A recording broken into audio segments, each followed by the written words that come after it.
Morning friends, আবার চলে এলাম নতুন একটা বিষয় নিয়ে আপনাদের সঙ্গে আলোচনা করার জন্য। আচ্ছা, কখনো কি আপনাদের মনে হয় যে সকালবেলায় ঘুম থেকে উঠে কিচ্ছু ভালো লাগছে না, কারোর সঙ্গে কথা বলতে ভালো লাগছে না, কাজের জায়গায় যেতে ইচ্ছে করছে না, ইভেন প্রত্যেক দিনের যে প্রাত্যহিক কাজকর্ম সেগুলোও করতে ইচ্ছে করছে না, থম মেরে এরকম রামগরুরের ছানা হয়ে চুপচাপ বসে থাকতে ইচ্ছে করছে? হয়তো। কেন হয়? কারণটা জানতে হবে আমাদের। আর যখনই আপনি কারণ জানতে পারবেন না, তখনই আপনার প্রবলেম ইজিলি সলভ হয়ে যাবে। কারণের মধ্যেই কিন্তু প্রবলেম সলভিংটা একদম রয়েছে ভেতরে। এবার আমরা কারণগুলো নিয়ে একটু আলোচনা করি। আমাদের জীবনে বিভিন্ন রকম ইনসিডেন্ট ঘটে, কোনোটা একটু বেশি দুঃখজনক, কোনোটা একটু ইরিটেটিং। মানে কোনো একটা গ্যাদারিংয়ে গেলেন, কেউ আপনাকে অযাচিতভাবে পিঞ্চ করে কথা বললো, অপমান করলো, আপনি অপমানিত হলেন, সেটা একটা নেগেটিভ ইনসিডেন্ট আপনার জীবনে। আরেকটু ডিপলি যদি যাই, কোনো প্রিয়জনকে আপনি হারালেন জীবনে, তার হয়তো কোনো অসুখ করেছিল, সেই অসুখ থেকে সে আপনি শত চেষ্টা করার পরেও সারভাইভ করতে পারলো না, আপনি হারালেন, এরকম কোনো ঘটনা প্রত্যেকের জীবনেই কোনো না কোনো সময় তো ঘটে। এই ধরনের ঘটনাগুলো ঘটার পরেই একটা নেগেটিভ থটস তৈরি হয়ে যায় এবং বিভিন্ন মানুষ তাদের ক্যারেক্টারিস্টিক বিভিন্ন রকম, সেই অনুযায়ী তারা সেই ঘটনাটাকে পারসিভ করে, উপলব্ধি করে, ইন্টারপ্রিট করে।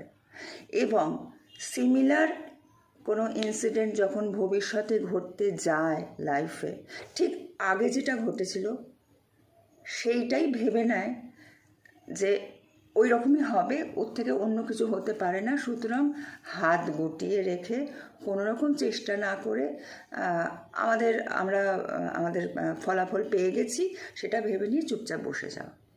না, সেটা করলে তো হবে না। জীবন একটাই, প্রচুর সম্ভাবনাময় এই জীবনে, সবসময় সম্ভাবনার বীজ লুকিয়ে আছে আমাদের ভবিষ্যৎ পথে। সুতরাং আমাদের চেষ্টা করতে হবে, চেষ্টাটা না করলে কিন্তু সম্ভাবনা ওই অঙ্কুরেই বিনাশ হয়ে যাবে। সুতরাং আমাদের সবসময় এগিয়ে যেতে হবে, আমাদের হাসি খুশি থাকতে হবে, প্রাণোচ্ছল থাকতে হবে, কাজকর্মের মধ্যে দিয়ে আমাদের এগিয়ে নিয়ে যেতে হবে এবং নিজের ফ্যামিলিকে কোয়ালিটি টাইম দিতে হবে। সুতরাং এতগুলো কাজ করতে গেলে নিজেকে আগে সব থেকে আগে ভালো রাখাটা ভীষণ জরুরি। তাহলে কি করতে হবে যখন মনটা খুব খারাপ হবে? এই যে নানান রকম থট, নেগেটিভ থটস পারসিভ করেছি আমরা, নানা রকমভাবে ইন্টারপ্রেট করছি আমরা, সেই সমস্ত ভাবনা চিন্তা না মনের, আমাদের একটা সাবকনসিয়াস মাইন্ড আছে, তার মধ্যে সবটা ওই জমতে জমতে জমতে একটা জট পাকিয়ে যায়। আর সেই জটটা থেকে একটা সময় কি হয়, বুম, ওই সকালবেলায় উঠে কিচ্ছু ভালো লাগছে না, এরকম একটা কিছু হবে। সুতরাং এটা হতে দেওয়া যাবে না। তাহলে আপনাকে কারোর সামনে নিজের মনটা খুলে কথা বলতে হবে। কার সামনে বলবেন? ওই পথ চলতে কাউকে ধরে এই শোনো তুমি আমার মনের কথা, না, এরকম নয়। যে কাউকে তো বলা যাবে না, কারণ সে আবার আপনাকে ইন্টারপ্রিট করতে শুরু করবে, নানান রকমভাবে ক্রিটিসাইজ করবে। সুতরাং সেটা করতে দেওয়া যাবে না। এমন একজনকে বেছে নিতে হবে যে ট্রাস্টওয়ার্দি, যে এমপ্যাথেটিক্যালি আপনার কথা শুনবে, যাকে বলা যেতে পারে ইনার সেলফ। আপনার ইনার সেলফ আপনার সামনে রয়েছে, এরকম ভাবতে হবে এমন কোনো মানুষকে, আপনার সাইকোলজিস্ট, কাউন্সিলর, বন্ধু, যে আপনার এই গোপন কথাগুলো কোনো দিন কাউকে বলবে না। সেই ট্রাস্টওয়ার্দি মানুষকে আপনাকে বেছে নিতে হবে এবং তার সামনে গিয়ে সবটা বলতে হবে, যেগুলো আপনার খারাপ লাগা, আপনার মনে ব্যথা, যন্ত্রণা, সবটা।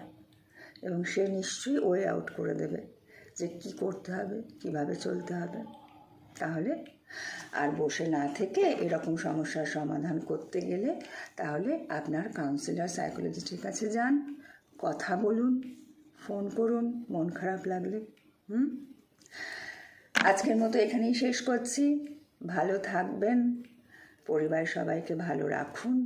আর যদি কোনো সমস্যা হয়, ফোন নাম্বার স্ক্রিনে আছে, কথা বলুন, নিজের মনের কথা শেয়ার করুন। নমস্কার।